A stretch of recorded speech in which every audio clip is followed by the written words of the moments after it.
हाय दोस्तों, आप सभी लोगों का बीएस एजुकेशन हिंदी साहित्य में स्वागत है। आज हम लोग शब्द भेद के अंतर्गत तीसरा शब्द भेद अर्थ के आधार पर शब्दों के वर्गीकरण को पढ़ेंगे। अर्थ के आधार पर शब्द निम्नलिखित प्रकार के होते हैं। पहला होता है एकार्थी शब्द, दूसरा होता है अनेकार्थी शब्द, तीसरा होता है पर्यायवाची शब्द, चौथा होता है श्रुति संभिन्नार्थक शब्द, पांचवा होता है विपरार्थी शब्द।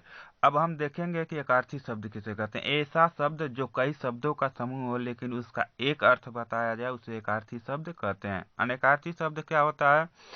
जब एक शब्द हो और एक शब्द के अनेक अर्थ हों उसे हम अनेकार्थी शब्द कहते हैं।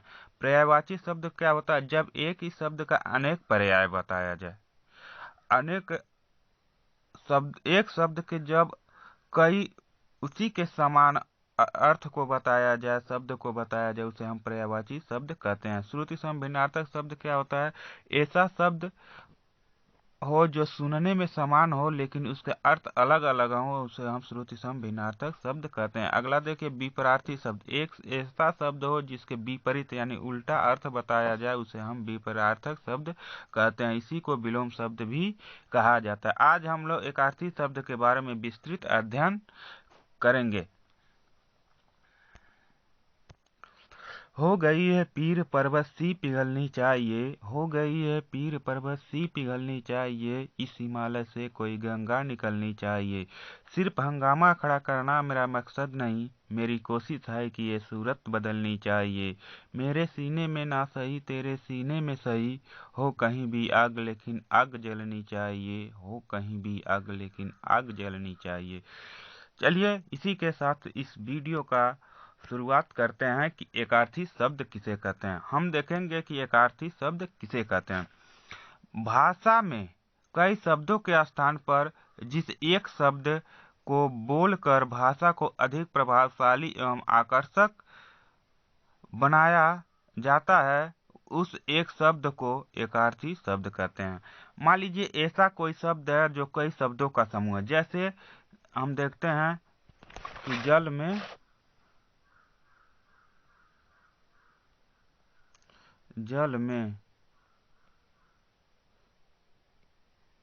जन्म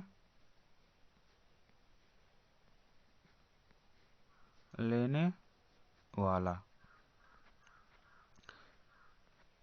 देखिए इसमें कितने शब्द हैं? एक शब्द, दो शब्द, तीन शब्द, चार शब्द, पांच शब्द हैं और इतना बड़ा शब्द हो गया। लेकिन इसको हम एक शब्द में अगर कहना चाहें, जल में जन्म लेने वाला को क्या हम कहते हैं? क्या कहते हैं बताइए? क्या कहेंगे? जलज। क्या कहेंगे? जलज। यानी जो जन्म में लेता है उसे हम क्या कहते हैं? जलज कहते हैं। देखिए अब एक दो तीन चार पांच पांच शब्दों को एक ही शब्द में कह दिया जाएगा, क्या? जलज। ऐसे शब्दों को क्या होता है कि कोई वाक्य लिखते हैं, कुछ भी लिखते हैं तो उसमें आकर्षण उत्पन्न होता है और उसे समय का भी बचत होता है, कम जगह में भी लिखा जाता है। ऐसे शब्दों को ये अनेकार्थी शब्द कहते हैं जिसे हम बहुत बड़ा कई शब्दों में लिखने की जरूरत नहीं होता है। तो उसी तरह से हो गया कि जब कई शब्दों के प्रभावशाली ढंग से एक शब्द में बनाने की क्रिया को ही एकार्थी शब्द कहते हैं। आप लोगों को यह समझ में आ गया होगा। चलिए इसे विभिन्न परिभाषाओं के द्वारा अच्छे तरह से समझते हैं। जैसे देखिए कि इसका पहला उदाहरण है मछली की तरह आंखों वाली। आपसे अगर कहा जाए कि मछली की तरह आंखों वाली तो इसे हम एक शब्द में क्या कहेंगे? मीनाक्षी। क्या कहेंगे? मीनाक्षी। देखिए अब हमें इतना बड़ा शब्द वाक्य लिखने की जरूरत नहीं है, उसके जगह हम सिर्फ क्या लिखेंगे? मीनाक्षी। जैसे कहा जाए कि सीता की आंखें मछली की तरह थी तो हम इस तरह इतना बड़ा न कहकर हम कह सकते हैं कि सीता की आंखें मीनाक्षी थी, सीता मीनाक्षी थी। तो इस तरह से क्या हो जाएगा? सीता मीनाक्षी थी। दो शब्द में ही आपका पूरा अर्थ प्रकट हो रहा है। ऐसे ही शब्दों को जो कई शब्द हों लेकिन उसे एक अर्थ में प्रकट किया जाए उसे ही हम एकार्थी शब्द कहते हैं। उम्मीद करता हूँ कि आपको समझ में आ गया होगा। चलिए अदर उदाहरण के द्वारा और अच्छे तरह से इसे समझते हैं। मयूर की तरह आंखों वाली। अगर आपसे कह दिया जाए कि मयूर की तरह आंखों वाली तो आप क्या लिखेंगे? उसके लिए एक शब्द हो जाएगा मयूराक्षी। क्या हो जाएगा? मयूराक्षी। मयूर मिस क्या होता है? मोर। अच्छ मिस होता है आंख, मोर की आंख वाली। इस तरह से इस शब्द का क्या हो जाएगा? एक अर्थ मयूराक्षी हो जाएगा। अब अगला देखिए, अंडे से जन्म लेने वाला। आपको देखना है कि अंडे से जन्म लेने वाला के लिए एक शब्द क्या होगा, तो आपको कहा जाएगा अंडज। क्या कहा जाएगा? अंडज। अंडज जैसे अंड मीन्स क्या होता है? अंडे से। ज मीन्स क्या होता है? उत्पन्न होने वाला। अंडे से जो उत्पन्न होने वाला है उसे हम क्या कहेंगे? अंडज कहते हैं। जैसे देखिए, आपका मुर्गी जो के बच्चे जो होते हैं वो क्या होते हैं? अंडे से उत्पन्न होते हैं। जो कछुआ के बच्चे होते हैं वो भी अंडे से उत्पन्न होते हैं। सांप के बच्चे भी अंडे से उत्पन्न होते हैं। इस तरह से ऐसे कोई भी पक्षी जानवर जो अंडे से उत्पन्न होते हैं उसे हम क्या कहेंगे? अंडज कहते हैं। यहाँ देखिए, जल में जन्म लेने वाला। जैसे जल में जन्म लेने वाला या जल में उत्पन्न होने वाला के लिए एक शब्द क्या हो जाएगा? जलज। क्या कहते हैं? जलज। यहाँ देखिए, जल मीन्स पानी होता है। ज मीन्स क्या होता है? उत्पन्न होने वाला, यानी पानी में उत्पन्न होने वाले को हम क्या कहते हैं? जलज कहते हैं। किसे क्या कहते हैं? जलज कहते हैं। इस तरह से देखिए, यहाँ कई शब्दों का एक शब्द में अर्थ बताया जा रहा है। ऐसे शब्दों को अनेकार्थी शब्द कहते हैं। और देखिए, जल में रहने वाला, जल में रहने वाले जीव जंतु, तो उसके लिए एक शब्द क्या हो जाएगा? जलचर। क्या हो जाएगा? जलचर। यहाँ देखिए, जल मीन्स क्या होता है? पानी होता है। चर मीन्स क्या होता है? विचरण करने वाला, घूमने वाला, जल में रहने वाला। तो जल में रहने वाले के लिए हम क्या कहेंगे? जलचर कहते हैं। अब हमें एक शब्द, दो शब्द, तीन शब्द, चार शब्द, 5, 6 शब्द लिखने के स्थान पर हम क्या कर सकते हैं? जलचर कह सकते हैं। जिससे क्या होता है? आकर्षक और सुंदर वह शब्द लगता है, दिखाई देता है। इसीलिए एकार्थी शब्दों का प्रयोग किया जाता है, जो परीक्षा के दृष्टि से भी बहुत महत्वपूर्ण होता है। आपसे पूछा जाएगा कि आकाश में उड़ने वाले के लिए एकार्थी शब्द क्या होगा, तो आप क्या बताएंगे? नभचर। क्या बताएंगे? नभचर बताएंगे। देखिए, इसका अर्थ क्या होता है?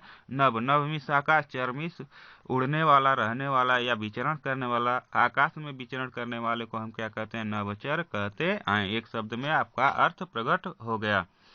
अब बताइए, यहाँ फल फूल खाने वाला। फल फूल खाने वाला, जो फल फूल सिर्फ खाते हैं उसे हम क्या कहते हैं? शाकाहारी कहते हैं। क्या कहते हैं? शाकाहारी कहते हैं। इस तरह से इसका एक अर्थी शब्द क्या हो जाएगा? शाकाहारी होता है। देखिए, बच्ची क्या है? सिर्फ फल फूल ही खाती है, भोजन करती है, इसके अलावा दूसरा कुछ नहीं करती है, तो उसे हम क्या कहेंगे? शाकाहारी कहते हैं। अगला देखिए, मांस खाने वाला। जो मांस खाने वाले होते हैं उन्हें हम क्या कहते हैं? मांसाहारी शब्द कहते हैं। इसलिए मांस खाने वाले के लिए एक अर्थी शब्द क्या हो जाएगा? मांसाहारी होता है। और जो फल फूल मांस दोनों को खाते हैं उन्हें हम क्या कहते हैं? सर्वाहारी कहते हैं। क्या कहते हैं? सर्वाहारी कहते हैं। जो फल फूल, अनाज और मांस दोनों को खाते हैं उन्हें हम सर्वाहारी कहते हैं। सर्व मीन्स सभी, हारी मीन्स सब कुछ खाने वाला, यानी सब कुछ खाने वाले को हम क्या कहते हैं? एक शब्द में सर्वाहारी कहते हैं। अब अगला देखिए, जिस स्त्री का पति मर चुका हो, और ऐसा कोई स्त्री है जिसका पति मर गया है, जिसकी पति की मृत्यु हो गई है, उसे हम क्या कहते हैं? विधवा कहते हैं। क्या कहते हैं? विधवा कहते हैं। इस तरह से देखिए, इतना बड़ा शब्द लिखने के स्थान पर हम एक ही शब्द को लिख देते हैं विधवा, वही अर्थ होता है। इसलिए ऐसे शब्दों को हम एकार्थी शब्द कहते हैं। देखिए, क्या है? एक विधवा स्त्री है जिसका पति मर चुका है, तो इसके लिए हम क्या प्रयोग करेंगे? विधवा शब्द प्रयोग करेंगे। हमें इतना बड़ा शब्द लिखने की जरूरत नहीं है। और देखिए, जिसका पति जीवित हो, जिसका पति जीवित हो उसे हम क्या कहते हैं? सधवा। देखिए, इसका पति जीवित है तो इसके हम क्या कहेंगे? सधवा कहते हैं। सधवा। ठीक है। अब अगला बताइए, इसका देखिए क्या होता है? जो शीघ्रता से चलता हो।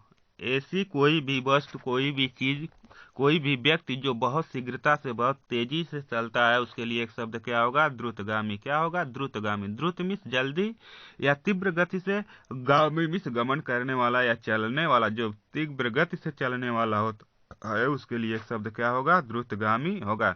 जैसे आप लोग वॉच देखे होंगे, घड़ी देखे होंगे, इसमें जो सबसे बड़ी वाली सेकंड वाली जो सुई होती है वह क्या करती है? बहुत तेज से, तीव्र गति से चलती है, इसलिए उसे हम क्या कहेंगे? द्रुतगामी कहते हैं। अगला देखिए, रंगमंच पर पर्दे के पीछे का स्थान या भाग। आप लोग नाटक देखे होंगे, उसमें जो पीछे का स्थान होता है जहाँ पर अभिनय के लिए लोग तैयार होते हैं, जहाँ पर नाटक के लिए लोग तैयार होते हैं, उसी को हम क्या कहते हैं, नेपथ्य कहते हैं। क्या कहते हैं? नेपथ्य कहते हैं। यह अधिकांश परीक्षाओं में पूछा जाता है कि नेपथ्य स्थान क्या होता है, तो आपको होता है रंगमंच में पर्दे के पीछे का स्थान जो होता है, जहाँ अभिनय के लिए पात्र तैयार होते हैं, उस स्थान को हम नेपथ्य कहते हैं। अगला देखिए, भूत, वर्तमान, भविष्य को देखने या जानने वाला। जो भूतकाल, वर्तमान काल और भविष्य काल तीनों को जानता है, देखने वाला होता है, उसे हम क्या कहते हैं? त्रिकालदर्शी। क्या कहेंगे? त्रिकालदर्शी। कौन, किसको कहा जाता है? भोलेनाथ को। भोलेनाथ को क्या कहा जाता है? त्रिकालदर्शी कहा जाता है। इस तरह से देखिए, भूत, वर्तमान, भविष्य को जानने वाले के लिए एक शब्द क्या हो जाएगा? त्रिकालदर्शी होगा। क्या होगा? त्रिकालदर्शी होगा। अब अगला देखिए, जहाँ धरती और आकाश मिलते हुए दिखाई देते हैं। आप लोग जब किसी सीमान में खड़े होकर एक दूसरे की आकाश की ओर देखेंगे तो ऐसा लगता है कि जो आकाश है वह क्या है, आगे जाकर इस तरह से पृथ्वी से मिला हुआ है। तो यह जहाँ मिला हुआ भाग दिखाई देता है, इसी को हम क्या कहते हैं? क्षितिज कहते हैं। क्या कहते हैं? क्षितिज कहते हैं। तो अब इतना बड़ा शब्द के लिए, जहाँ धरती और आकाश मिलते हुए दिखाई देते हैं, इसके लिए एक शब्द क्या हो जाएगा? क्षितिज हो जाएगा। अगला बताइए, इसका सही जवाब देखिए क्या होता है। किराए पर चलने वाली मोटर गाड़ी। जो किराए पर मोटर गाड़ी चलती है, उसके लिए एक शब्द क्या होगा? टैक्सी। क्या होगा? टैक्सी। और अगला देखिए, जिसके आने की तिथि न हो। ऐसा व्यक्ति जिसके आने की कोई तिथि न हो, उसे हम क्या कहेंगे? अतिथि कहते हैं, जिसे मेहमान कहा जाता है। मेहमान के आने की क्या होती है? कोई तिथि नहीं होती है। देखिए यहाँ बच्चे किसी का इंतजार कर रहे हैं, यहाँ क्या है? अचानक एक मेहमान आ गए, इस मेहमान को हम क्या कहेंगे? अतिथि कहते हैं। इसलिए जिसके आने की कोई तिथि न हो, इसके लिए एक शब्द क्या हो जाएगा? अतिथि हो जाएगा। अगला बताइए, देखिए इसका क्या होगा। रात में घूमने वाला, यह भी बहुत ही इंपॉर्टेंट है। आपसे पूछा जाएगा कि रात में घूमने वाले के लिए एक शब्द क्या होगा, तो आप क्या बताएंगे? निशाचर। क्या होता है? निशाचर। इस तरह से क्या हो जाएगा? रात में घूमने वाले के लिए एक शब्द निशाचर। निसमिस क्या होता है? रात। निसमिस क्या होता है? रात। चरमिस घूमने वाला या विचरण करने वाला, इसलिए इसका एक शब्द क्या होगा? निशाचर, यानी रात में घूमने वाला हो जाएगा। जो वन में घूमता है उसे हम क्या कहेंगे? वनचर। क्या कहेंगे? वनचर। वनचर। वन मीन्स जंगल, चर मीन्स विचरण करने वाला, वन में विचरण करने वाला, वन में घूमने वाले को हम क्या कहते हैं? वनचर कहते हैं। इसलिए जो वन में घूमता है उसके लिए एक शब्द क्या हो जाएगा? वनचर हो जाएगा। अब अगला देखिए, इसका क्या होगा? किसी बात को बढ़ा चढ़ा कर कहना। किसी बात को बढ़ा चढ़ा कर कहने को हम क्या कहते हैं? अति संयोक्ति कहते हैं। क्या कहते हैं? अति संयोक्ति कहते हैं। अगर किसी का क्या मकान झोपड़ी का हो, वह कहे कि मेरा मकान इतना बड़ा है, यह है, तो वह क्या होगा? अति संयोक्ति होगा। मान लीजिए किसी के पास क्या है? एक झोपड़ी का घर है। क्या है? एक झोपड़ी का घर है, लेकिन वह कहता है कि मेरा घर बहुत ही बड़ा, बहुत ही सुंदर है, तो वह क्या होगा? अतिशयोक्ति होगा। इसी तरह से किसी भी बात को जब बढ़ा चढ़ा कर कहा जाता है, उससे अतिशयोक्ति शब्द कहते हैं। आप लोग जब अलंकार पढ़ेंगे तो उसमें यह आता है कि अतिशयोक्ति अलंकार किसे कहते हैं। तो जिस अलंकार में किसी बात को बढ़ा चढ़ा कर कहा जाता है, उसे हम अतिशयोक्ति अलंकार कहते हैं। जैसे हनुमान की पूंछ में लगन न पाई आग, सगरी लंका जल गई, गए निशाचर भाग। इसमें कभी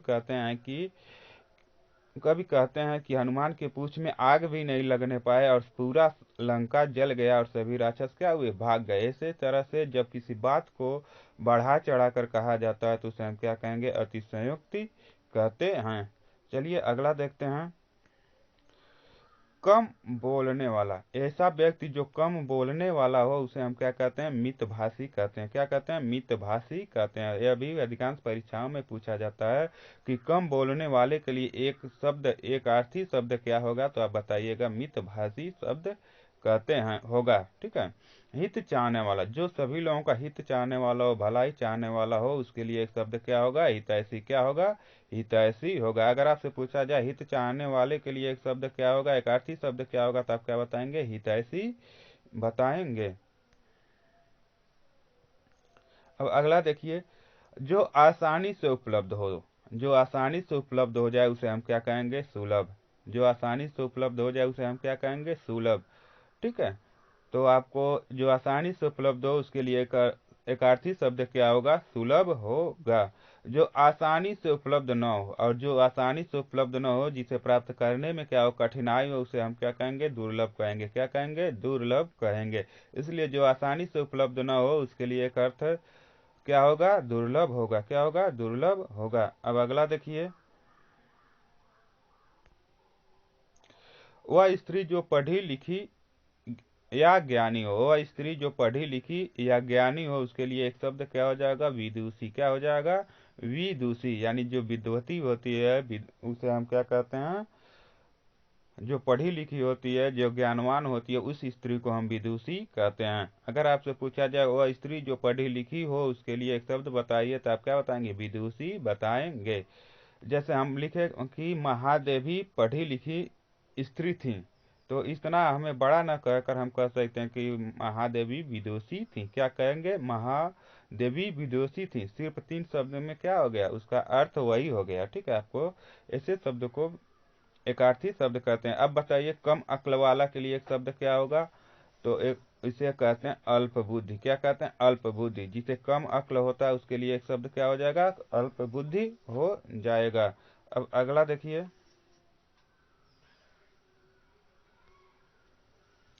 100 वर्षों का समाहार।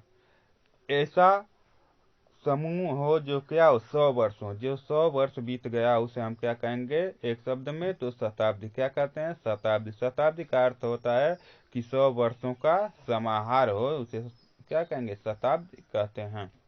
हम कहते हैं ना, एक शताब्दी बीत गया, यानी एक शताब्दी बीत गया, इसका मतलब 100 वर्ष आपका बीत गया। ठीक है, शताब्दी का, एक शताब्दी का मतलब क्या होता है? 100 वर्ष।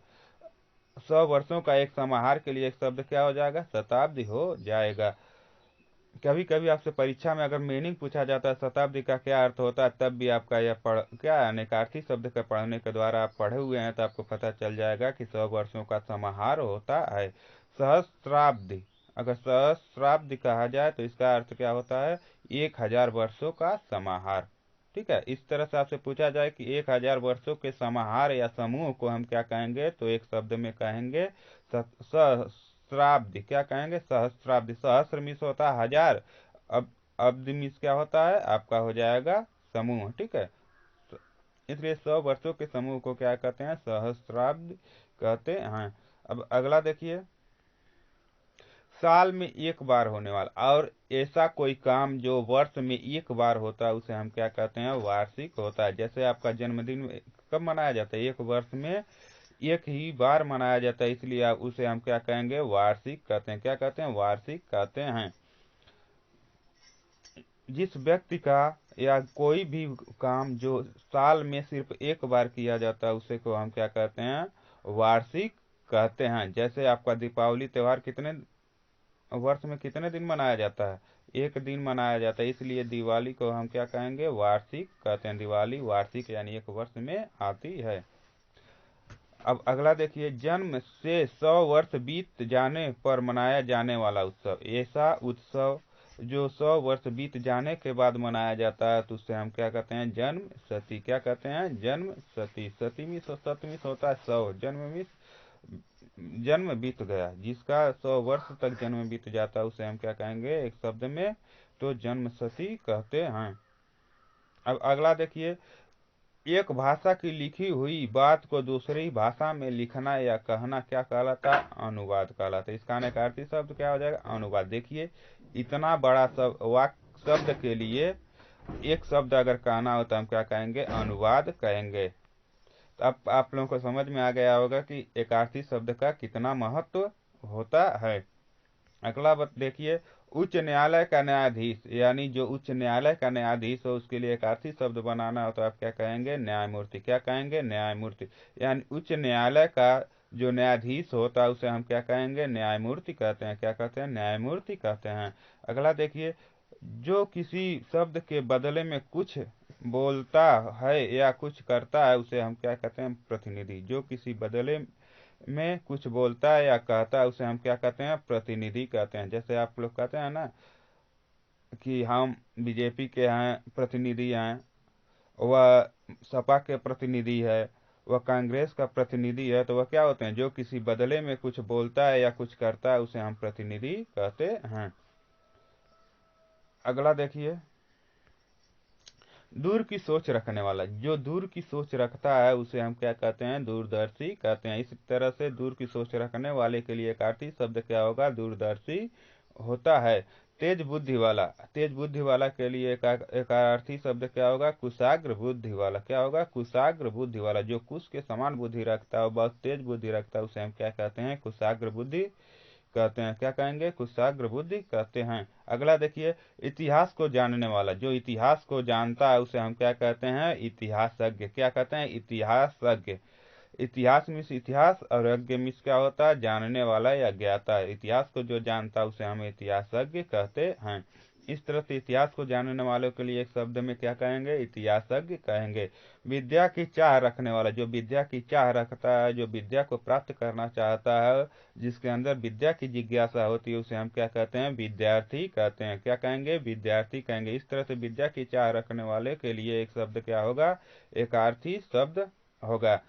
अगर आपसे कोई पूछे विद्यार्थी का अर्थ क्या होता है, तो आप बताएंगे विद्या की चाह रखने वाला या विद्या को प्राप्त करने वाला। अगला देखिए, ईश्वर में आस्था रखने वाला। ईश्वर में आस्था रखने वाले के लिए एक शब्द क्या कहेंगे, आस्तिक। क्या कहते हैं, आस्तिक। अगर आपसे आस्तिक का अर्थ भी पूछा जाए तो आप क्या है, अनेकार्थी शब्द के द्वारा अगर पढ़े हैं तो अब इसका अर्थ को भी बता सकते हैं। आस्तिक मीन्स क्या होता है, ईश्वर में आस्था रखने वाला। जैसे कोई व्यक्ति है, ईश्वर में आस्था रखता है, देखिए क्या कर रहा है, ईश्वर की आराधना कर रहा है, तो इसे हम क्या कहेंगे, यह आस्तिक है। क्या है, आस्तिक है। और इसके विपरीत ईश्वर पर न विश्वास रखने वाले को हम क्या कहते हैं, नास्तिक कहते हैं। क्या कहते हैं, नास्तिक। जो ईश्वर में विश्वास नहीं रखता है उसे हम क्या कहेंगे, नास्तिक कहेंगे। इस तरह से ईश्वर पर विश्वास न रखने वाले के लिए एक शब्द क्या होगा, नास्तिक होगा। अगला देखिए, आज्ञा का पालन करने वाला। जो आज्ञा का पालन करना, देखिए इसके मम्मी पापा हैं, यह क्या करता है, अपने मम्मी पापा का आज्ञा का पालन करता है, तो इसे हम क्या कहेंगे, आज्ञाकारी कहेंगे। क्या कहेंगे, आज्ञाकारी कहेंगे। और सभी लोगों को एक आज्ञाकारी बालक होना चाहिए। इस तरह से आज्ञा का पालन करने वाले के लिए एक शब्द क्या हो जाएगा, आज्ञाकारी शब्द होगा। अब अगला देखिए, अनुचित या बुरा आचरण करने वाला। अनुचित या बुरा आचरण करने वाले को हम क्या कहते हैं, दुराचारी कहते हैं। क्या कहेंगे, दुराचारी कहते हैं। इस तरह से अनुचित या बुरा आचरण करने वाला के लिए एक शब्द क्या होगा, दुराचारी होगा। अब अगला देखते हैं, आंखों के सामने। जो आपके आंखों के सामने हो उसे हम क्या कहेंगे, प्रत्यक्ष। क्या है, प्रत्यक्ष। यहाँ देखिए मोनू और टोनू क्या है, ये इसकी आंखों के सामने है, तो इसे क्या कहेंगे, प्रत्यक्ष कहेंगे। ठीक है, जो आपके आंखों के सामने होता है उसे हम क्या कहेंगे, प्रत्यक्ष कहते हैं। इस तरह से अगर प्रत्यक्ष का अर्थ भी पूछा जाए तो आप क्या बताएंगे, आंखों के सामने। ठीक है, और इस तरह से पूछा जाए कि आंखों के सामने के लिए एक अर्थी शब्द क्या होगा, तो आप क्या बताएंगे, प्रत्यक्ष बताएंगे। यहाँ आपका दो तैयारी हो रहा है। पहला चीज कि आपका मीनिंग भी तैयार हो जा रहा है, दूसरा चीज आप एक अर्थी शब्द को भी सीख रहे हैं। आगे देखिए, आंखों से परे। जो आंखों से परे हो उसे हम क्या कहेंगे, परोक्ष। क्या कहेंगे, परोक्ष। और तीसरा चीज, अगर आपसे विलोम शब्द ही पूछा जाए कि परोक्ष का विलोम क्या होगा, तब बताइएगा प्रत्यक्ष। ठीक है, यानी प्रत्यक्ष का विलोम क्या होगा, तब आप बताएंगे परोक्ष। यहाँ आपका विलोम भी तैयार हो रहा है कि आंखों के सामने रहने वाले को क्या कहते हैं, आंखों से परे, जिसे क्या कहेंगे, प्रत्यक्ष को क्या विलोम क्या होगा, परोक्ष होगा। इस तरह से आगे देखिए, अचानक हो जाने वाला। कोई चीज, कोई कांड, कोई बात अचानक हो जाता है तो उसे हम क्या कहते हैं, आकस्मिक कहेंगे। क्या कहेंगे, आकस्मिक कहेंगे। इसलिए अचानक हो जाने के लिए एक अर्थी शब्द क्या होगा, आकस्मिक होगा। आगे देखिए, आवश्यकता से अधिक वर्षा। आवश्यकता से अधिक वर्षा को हम एक शब्द में क्या कहेंगे, अतिवृष्टि। क्या कहेंगे, अतिवृष्टि। अति मीन्स अत्यधिक, वृष्टि मीन्स बारिश। जहाँ अत्यधिक बारिश हो उसे हम क्या कहेंगे, अतिवृष्टि कहेंगे। देखिए यहाँ पर क्या बहुत ही बारिश हो रहा है, तो इसे हम क्या कहेंगे, अतिवृष्टि कहेंगे। क्या कहेंगे, अतिवृष्टि कहेंगे। आगे देखिए, अपने परिवार के साथ।